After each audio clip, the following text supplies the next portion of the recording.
ماہر نفسیات کہتی ہے کہ اگر کوئی اہمیت دینا چھوڑ دے تو آپ شکایت کرنا چھوڑ دیں، خاموشی اختیار کر لیں۔ یاد رہے، ہر وقت دستیاب رہنا، پیچھے پڑے رہنا، ہر وقت کی شکایتیں آپ کی اہمیت کو گھٹاتی ہیں۔ بھیک میں خیرات ملتی ہے، مقام، مرتبہ اور عزت نہیں۔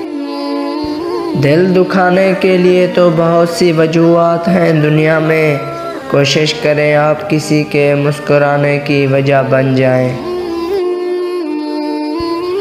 تنہائی بہت معتبر ساتھی ہوتی ہے، اس کے سامنے جتنا مرضی روئیں، تڑپیں، اپنے دکھوں کا واویلا کریں، یہ کبھی طعنہ نہیں دیتی، ہمارا سارا غبار اپنی خاموش دنیا میں دفن کر دیتی ہے۔ اپنے احساسات کے جنازے کبھی کبھی خود دفنانے پڑتے ہیں۔ آپ نے وہ مشہور قول نہیں سنا، لوگ سبھی اچھے ہوتے ہیں، بس خدا برا وقت نہ لائے۔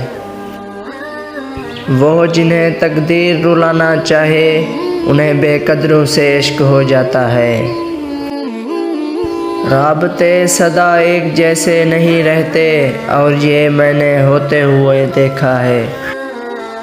یہ مکافات عمل ہے پیارے، رلایا ہے تو رونا بھی پڑے گا۔ کہیں کوئی مر رہا ہوتا ہے کسی کے لیے، کہیں کسی کو مرنے والے کی ذرا فکر نہیں ہوتی۔ کچھ نیا پانے کے لیے وہ مت کھو دینا جو پہلے سے ہی تمہارا ہے۔ رات کے اس پہر اپنی سسکیاں خود کے کانوں میں جب سنائی دیتی ہیں تو یقین مانو خود کی اس بے حس حالت پر رحم آتا ہے۔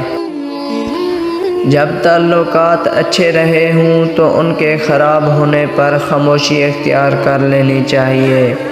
ذاتی حملے کرنا کم ظرفی کی علامت ہے۔